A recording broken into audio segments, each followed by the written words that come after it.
Assalamualaikum warahmatullahi wabarakatuh. Jumpa lagi saudara-saudaraku penjelajah 75 hadir di depan kamera ya. Ingin menjelaskan mengenai pertanyaan saudara kita ada di bawah kolom komentar lagi. Dia menulis mengenai adanya SCAD ya. SCAD itu istilahnya piling di dalam ruangan RBW. Jadi terima kasih banyak saudaraku, ada pertanyaan-pertanyaan lagi mau sharing lagi. Jadi begini saudara ya, sebelumnya saya lanjut konten tutorial saya ini, tolong ditonton sampai habis ya supaya ada ilmu yang kita bisa petik. Ya, namun sedikit kita harus syukur saudaraku ya, kita bisa praktekkan di luar lapangan, begitu pun juga di dalam ruangan RBW masih bangunan masing-masing ya saudaraku ya. Jadi okelah saudara, saya panjang lebar lagi nih menjelaskan mengenai bagian dalam ruangan RBW atau bahasanya rumahan walek ya, gedung rumahan walek. Jadi begini saudara ya, kalau membahas mengenai SCAD itu dilihat dulu dari ukuran bangunan ya, karena ini pertanyaan saudara kita, dia menulis di bawah kolom komentar, apa bisa di SCAD bang kalau burung sudah ada 30 bagian dalam, apa tidak mengganggu? Itu maksudnya pertanyaan saudara kita di bawah kolom komentar saya. Jadi sebenarnya kalau bahasa SCAD itu saudaraku bisa-bisa saja, tidak jadi masalah, Yang penting kita lihat dulu situasi di dalam ruangan RBW ya. Nah, maksud saya kondisi bagian dalam, gimana, apa bangunannya, panjang kali lebar kali luasnya itu bangunan. Kalau bangunan kecil kita mau SCAD itu, kalau saya tidak usah saudaraku, cukup kita piling di bagian yang ada cahaya, semacam kayak LMB. Itu kan LMB lubang masuknya burung masuk di dalam. Karena kalau burung itu masuk di dalam itu biasa itu ada pantulan cahaya matahari yang tempatnya burung masuk. LMB-nya istilahnya lubang masuknya burung. Nah, biasa di situ kalau panas itu pantulan cahaya matahari masuk di dalam ruangan RBW. Nah, itu perlu di SCAD di daerah situ, di dalam situ, supaya mengurangi pantulan cahaya matahari masuk di dalam ruangan. Nah, kalau bangunan itu agak sempit ya, semacam kayak bangunan umpamanya 5x7 atau 4x8, itu sebenarnya itu tidak usah kita main SCAD saudara ya, tidak usah. Ya, beda kalau bangunan luas, itu semacam kayak 6x10, 7x15, yang jelasnya luas. Nah, kita bisa main SCAD, tapi jangan asal SCAD saja, jangan asal bikin piling di dalam, kita harus atur pilingnya. Ya, karena walek sebenarnya itu memang karena banyak juga yang saya tangani itu yang istilahnya yang gagal, yang banyak SCAD-nya saya bongkar. Ada juga yang tidak ada SCAD-nya saya pasang SCAD. Ketergantungan dari kondisi bangunan bagian dalam. Ya, luasnya gimana, lebarnya. Karena kalau bangunan itu kecil baru kita main SCAD itu lebih pengat lagi di dalam, sedangkan wali dia dewasa, dia suka itu kalau agak luas tempatnya. Ya, memang kalau bahasa bikin saran dia suka itu di sela-sela, kalau walek suka di sudut-sudut. Nah, biasa itu kalau ada SCAD biasa itu di sudut-sudut di bagian dalam kamar-kamar, dia biasanya kalau walek gitu. Karena modelnya walek itu selalu cari tempat yang sudut-sudut. Nah, beda kalau bangunan yang istilahnya tidak ada sudutnya, semacam kayak sirip. Maksud saya siripnya itu bukan sirip rapat, sirip gantung sekitar 10 cm dari dinding. Itu kan ada, itu kan saya punya bangunan, saya itu sirip saya itu gantung. Ya, saya punya sirip di rumah, istilahnya walek saya. Nah, gitu. Karena saya menghindari sarang sudut. Nah, karena kalau sarang sudut itu beda harga dengan sarang mangkok. Nah, itu. Jadi kalau bahasa SCAD saudaraku itu tidak jadi masalah. Tapi lihat dulu kondisi bangunan bagian dalam dan berapa lantai. Kalau umpamanya hanya 2 lantai kita main SCAD itu baru sempit lagi bangunannya, kurang luas itu lebih lebih pengat itu di dalam, ya. Nggak usah kita skat saudara, nggak usah kita main skat, ya. Karena wale itu dia nggak jalan seperti kita, wale itu terbang. Jadi itu memang kalau burung baru sedikit semacam ini kita punya burung, karena saudara kita ini pertanyaannya ada 30 burung di dalam di ruangannya. Itu mumpung karena masih sedikit burungnya. Tapi kalau sudah padat ratusan ke atas sampai 1000, nah itu biasa baku tabrak-tabrak. Kan pernah saya ungkit ini di konten tutorial saya yang video-video yang lalu itu. Coba telusuri saya punya video, ya, yang sudah lewat itu. Ada itu saya bahas itu mengenai saya punya teman, dia skat. Memang banyak waleknya dia padat. Tetapi kalau dia itu masuk buka sarang, biasa ada satu ember walek dia pungu mati. Bukan kenakan ini, bukan. Mana induk, mana yang walek yang sudah mulai terbang. Nah itu baku tabrak-tabrak di dalam. Apalagi kalau kita masuk langsung dia itu panik. Walek itu kalau kita buka pintunya, pintu masuknya itu kan langsung ada cahaya senter, langsung dia panik. Di situ baku tabrak-tabrak juga. Nah, jadi itu sebenarnya ada efeknya. Ya, ada efek. Ibaratkan kalau semacam itu ruangan yang bangunan pemula, ya, istilahnya bagi pemula yang baru jadi, biasa itu dikasih masukkan kotoran, diambilkan kotoran dari luar semacam kayak itu tai kotoran walek, diambil di tetangga maksud saya di yang punya walek yang sudah berhasil yang banyak kotorannya diambil dikasih masukkan di tempatnya. Nah, bahasanya itu supaya itu ada rangsangan walek supaya bisa tinggal karena sudah berbau kotoran di dalam, kotoran walek. Ya memang ada pengaruh tuh, tapi itu mengundang itu hama. Ya itu efeknya. Ya ada bagusnya tapi lebih banyak yang efek dia bawa, istilahnya penyakit. Kan itu kecoa itu lahirnya di situ, cepat itu, banyak yang kendala saudaraku, ya. Jadi lanjut dari itu tadi, kalau kita mau skat di dalam ruangan RBW saudara, kita lihat dulu, kita lihat kondisi bangunan kita dulu. Apalagi kalau mepet dari lantai ke plak itu hanya 2 meter atau 2,5 meter, wah itu baru skatnya itu kalau banyak skatnya lagi baru ruangannya juga sempit. Jadi gimana nanti burungnya kalau padat, banyak mati itu. Karena saya sudah jelaskan tadi itu yang saya punya teman. Nah itu teman saya itu padat burungnya banyak, satu ember itu biasa dia pungut itu, walek mati itu kalau di dalam ruangan, baku tabrak-tabrak karena banyak skat, ya. Ya itu sebenarnya wale itu tidak, yang manusia sebenarnya itu hanya mengakali yang kayak begitu. Kalau bagi saya saudara kita tidak usah main skat, apalagi kalau bangunan agak mepet. Saya tidak menyalahkan kalau kita main skat, main piling, tidak jadi masalah. Hanya keselamatannya burung. Biasa banyak mati itu kalau baku tabrak-tabrak, kalau banyak kamar-kamar. Ya, jadi bisa tidak jadi masalah. Tapi kita bisa saring dulu, kita bisa pikir, walek dia itu kan terbang, baru dia cepat kaget.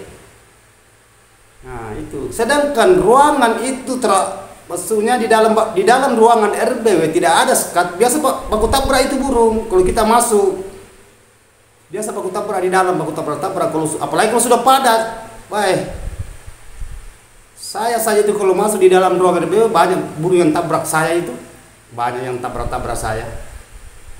Nah itu, padahal saya itu tidak main skat saya. Memang ada itu, saya punya ada kamar di dalam, karena itu memang kan bangunan saya itu kan model ruko.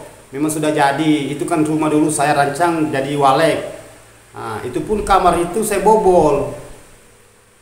Karena kalau walek itu masuk di kamar, itu pintu kan saya bongkar itu, saya punya pintu kamar di lantai 2. Kalau saya masuk itu banyak wale di dalam, baku tabrak-tabrak itu saudara, kan dia kan lewat di situ di pintu keluar. Makanya saya bobol itu kamar, saya bobol di samping. Dia keluar ke ruangan tamu. Itu di lantai 2. Itu parah saudaraku, ya. kalau kita main skat-skat. Ya, sebenarnya saya tidak salahkan, saya betulkan teman-teman kita ini pertanyaannya ya sangat-sangat bagus, ya mau sharing.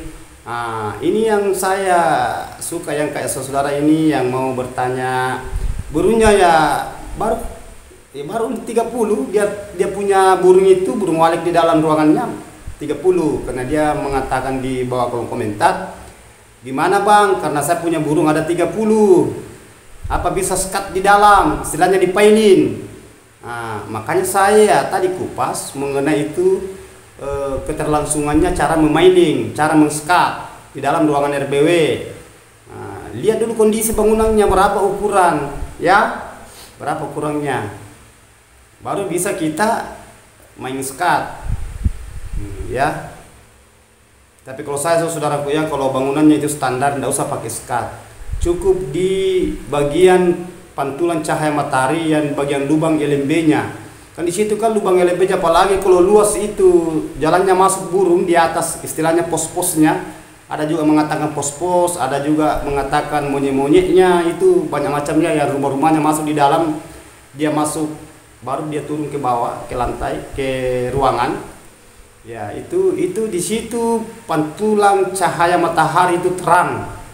Nah, jadi kita ikuti saja itu cahaya matahari. Oh, di sini terang. Jadi kita piling di situ, istilahnya kita bendung supaya pantulan cahaya matahari itu tidak langsung masuk di ruangan. Karena walet itu kalau dia terang, dia itu agak ada rasa-rasa takut, dia bikin saran. Ya bikin, tapi beda kalau walet sukanya dia gelap. Ya, namun ada cahaya hanya dia di bagian dinding. Di situ cahaya di pipa masuk, itu pun reman-reman, ya. Itu sebenarnya saudaraku ya. Jadi saudara-saudara kita itu yang dibawa di daerah lapangan, maksud saya, mohon maaf saya ulang ya. Saudara kita yang di bagian di lapangan atau di dalam ruangan RBW, nah, kita betul-betul itu mendeteksi dulu bagian dalam, ya. Nah, jadi itu saudaraku, tolong ya, diperhatikan itu bangunannya, jangan asal skat, ya. Kadang kalau bagian di YouTube itu, di video-video itu banyak itu bahasa main skat banyak, tidak jadi masalah saudaraku, saya tidak salahkan. Nah, tapi kita harus betul-betul itu konsisten dulu di bagian dalam bangunan, ya. Kalau masih 30 burungnya tidak jadi masalah, masih kurang, ya, masih kurang. Tapi kalau sudah padat, populasinya juga bagus, perkembangan populasinya, anakannya banyak yang jadi, yang netas telur. Walet itu kalau suka itu tempat, apalagi bagian dalam itu kalau tercapai itu kelembabannya dengan suhunya bisa bersatu, itu cepat itu populasi walet gitu, ya. Jadi saudaraku ya, kita harus betul-betul continue di bagian dalam RBW, kita harus konsisten. Ya, makanya ada tulisan saya itu kan saya jawab itu di bawah kolom komentar, berapa luasnya bangunannya bang, panjang kali lebar, istilahnya luasnya bagian dalam. Nah, karena itu kan bahasanya apa bisa skat, nah, itu. Jadi saudaraku itu di bagian lapangan, perhatikan ya bagian dalam, ya, terutama konsisten di suara juga di LMB. Nah, saya sudah jelaskan tadi mengenai gimana cara skat. Itu pun lagi kalau kita skat, kita harus tahu itu cara skat. Jangan asal bikin skat saja, istilahnya piling. Kita harus tahu ya, semacam kalau kita pakai traples umpamanya, usahakan itu traples itu jangan ada baunya dulu, baru kita kasih masuk. Karena itu kan pedis itu bau traples kalau baru dibeli dari toko. Jangan langsung dipasang dulu, ya. Kalau kita mau pakai traples atau mau pakai klasibor, nah, kan banyak macam cara orang bikin skat. Ada yang pakai kayak itu dinding bambu itu yang disulang-sulang itu kayak karpet. Ada juga plastik. Nah, ketergantungan kan itu kan hanya istilahnya membendung bagian dalam ruangan. Dia bikin kamar-kamar. Nah, itu kalau di dalam ruangan RBW itu kita juga harus mahir kalau kita mau meskat. Kita harus tahu berapa yang kita pre itu jalannya masuk burung, ya. Berapa panjang, luas, ketinggian kita main skat. Nah, gitu. Karena ada juga saya lihat itu teman-teman kita itu saya lihat di bagian YouTube, ya mohon maaf ya saudaraku, bukan saya ponis, enggak. Itu di bagian itu saya lihat itu dia punya bangunan, dia itu skat pun baru dia lubangi di tengah. Dia lubangi di tengah, baru dia pasang suara penarik di situ. Ya, ini penemuan saudara kita. Nah, kalau saya tidak pakai gitu saudara, kalau saya tidak. Beda ya, jadi masing-masing punya pemahaman tersendiri ya, masing-masing punya pemahaman tersendiri. Istilahnya tidak usah saya sebut namanya, tidak usah saya sebut daerah mana, yang jelasnya ada, saya lihat ada berapa itu di video itu ada itu skat itu dibikin itu ukurannya kalau tidak salah itu kurang lebih 40 kali 5 berapa ya, 40 kali 1 meter itu 40 ya. Nah, 1 meter panjang ke bawah 40 ya, segi 4. Jadi skat 10 ini ke sana, skat 10 juga ke bawah. Jadi sisa kita kalau kita mau masuk di situ di ruangan, dia pakai pintu, kita buka pintu baru masuk. Nah itu, jadi dia itu hanya di tengah dia lubang itu. Jadi burung itu kalau masuk, dia masuk ke dalam, ke situ di istilahnya ruangan skat. Ya ada itu. Coba kita nonton itu, telusuri itu video-video, kan banyak itu video-video mengenai di Walek ya, mengenai rumah Walek, cara membangun Walek, cara skat-skat, cara mendirikan bangunan. Nah itu semua ada. Itu pemahaman mereka, teman-teman kita yang punya istilahnya ilmu ya kayak gitu juga. Jadi kita itu masing-masing punya, ibaratkanlah manusia itu punya kekurangan dan kelebihan ya. Nah, jadi kita tidak bisa istilahnya oh itu tidak bagus begitu, yang ini yang bagus, tidak usah. Cukup kita itu mempraktekkan di dalam ruangan RBW kita, dan kita bisa harus pikirkan juga.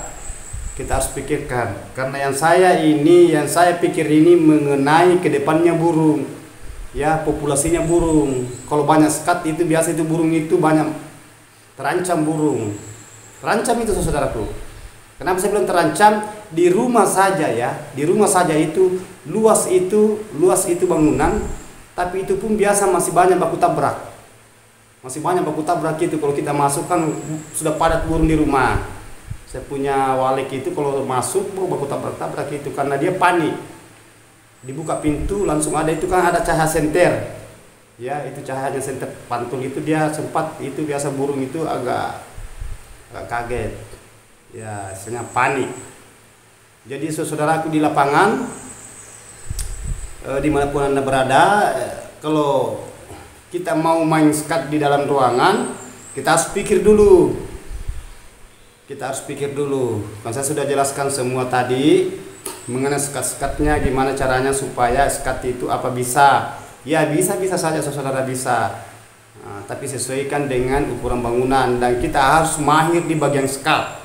Ya.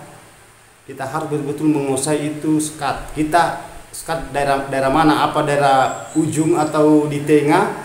Nah, yang jelasnya jangan asal skat. Jadi hati-hati saudaraku ya. Kan yang saya pikirkan itu efeknya itu banyak biasa burung mati, baku tabrak. Kalau burung sedikit semacam saudara kita ini yang baru 30 burungnya, sesuai dengan pertanyaan di bawah kolom komentar saya, baru 30 burungnya, itu tidak jadi masalah. Itu belum baru burung sedikit, berarti ini baru pemula ini.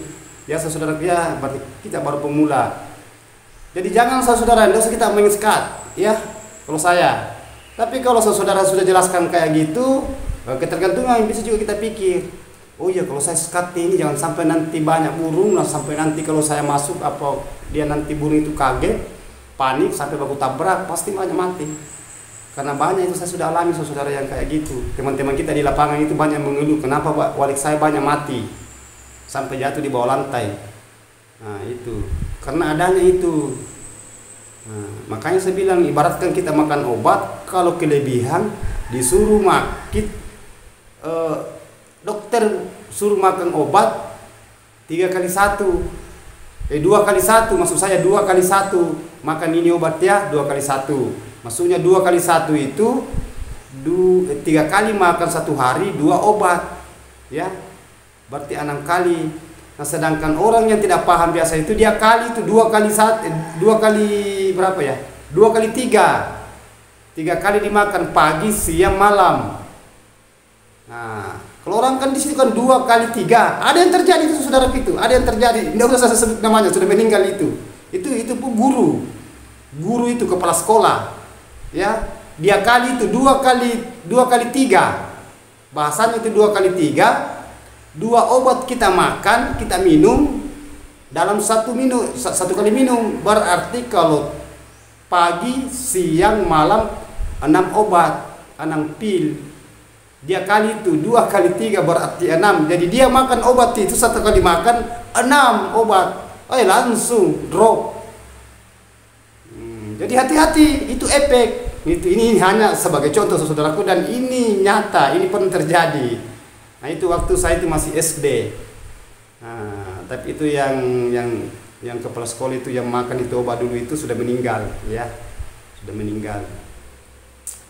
Itu bukan juga gara-gara itu bawa obat dia meninggal, enggak. Istilahnya dia sempat drop itu waktu dia oleng dia pingsan. Gara-gara itu dia kali itu disuruh sama dokter makan obat 2 kali 3. 1 kali minum obat 2 biji. Pagi 2 biji, siang 2 biji, maksudnya 2 butir, sore juga 2 butir. Berarti 2 obat 2 kali 3. Sedangkan dia minum itu obat, dia kali itu 2 kali 3. Berarti dia makan itu obat 1 kali minum 6 obat, 6 pil, 6 butir. Kenapa tidak pingsan? Karena melebihi dari dosis. Nah, itu ada efek. Sama dengan ini tadi. Ini hanya contoh saudaraku ya, contoh ibaratkan ini. Jadi hati-hati saudaraku, kalau kita itu di dalam dorongan RBW kita harus konsisten, ya. Kita harus konsisten. Tapi bisa juga kita pikir dulu. Yang penting saya sudah jelaskan saudaraku apa yang saya alami, dan pernah yang saya pernah yang tangani itu yang mengenai yang banyak sekat, ya, yang banyak sekat. Nah, apa-apa kita sekat, tidak jadi masalah, ya. Tapi kita harus senior di bagian sekat. Ya, itu saudaraku ya. Jadi itulah tadi saya sudah kupas per detail, sudah agak meluas tadi, yang mengenai apa bisa disekat itu di dalam ruangan RB Bank kalau ada burunya ada 30 di dalam. Nah, saya sudah jelaskan tadi secara per detail. Tadi tolong saudaraku ya, kontrol bagian di dalam bangunannya ya, bagian ruangan bangunan kontrol semua yang saya sudah jelaskan mengenai kelembaban, suhu. Predator, kalau banyak predator silakan semprot ya. Nah, supaya tidak mengganggu kalau ada walek, ada anak walek, ada sarang walek, begitupun juga telur walek ya, supaya waleknya bisa nyaman di dalam tinggal, gitu, tidak terganggu. Nah, supaya dia bisa berkembang biak dengan baik, cepat banyak populasi. Itu yang kita inginkan saudara ya. Karena rata-rata yang sudah berhasil itu semua pernah mengalami namanya kegalauan. Maksud saya semua pernah mengalami namanya kejenuhan yang sudah berhasil. Karena wali itu bertahap, ya, bertahap. Makanya selalu saya utarakan kita itu harus sabar, ya, konsultasi sama teman-teman itu. Kan kita manusia itu kurang dan lebihnya, ya. Nah, itu saudara, jadi kita itu saling sharing. Jadi silakan kalau ada yang mau sharing saudaraku ya, tulis di bawah kolom komentar. Apa keluhannya di lapangan, apa yang mau ditanyakan, supaya saya bisa kupas, bisa berikan pencerahan, ya. Kita bisa konsisten di dunia perwaletan. Nah, mudah-mudahan ada lagi keluhan, silakan. Nanti saya kupas mengenai kekurangan dan kelebihannya, ya, kendala-kendala. Karena itu yang saya alami di perjuangan saya semenjak di Walek. Nah, itu. Jadi okelah saudaraku, kan ini sudah agak panjang lebar, mohon maaf ya kalau yang belum saya angkat pertanyaan saudara-saudara kita yang belum sempat, karena masih ada berapa itu lagi pertanyaan belum saya angkat. Insya Allah kalau ada ulang waktu saya panjang umur, begitupun juga saudara kita. Yang jelasnya kita itu harus telaten, sukses, sabar, bertawakal, berdoa, ya. Kita harus berusaha supaya kita bisa merasakan hasil walek yang teman-teman kita yang sudah rasakan, ya. Kita menginginkan yang itu, ya. Jadi saudaraku, mohon maaf ini kalau ada kata-kata saya salah, terselip karena adanya saya juga manusia biasa, keterbatasan. Saya juga belajar seperti saudara kita saling sharing. Mudah-mudahan cepat sukses ya. Inilah pembelajaran buat saya. Mohon maaf karena saya itu kurang dan lebihnya. Inilah adanya saya ya. Yang sempurna itu hanya Allah. Oke, wabillahi taufiq wal hidayah. Assalamualaikum warahmatullahi wabarakatuh.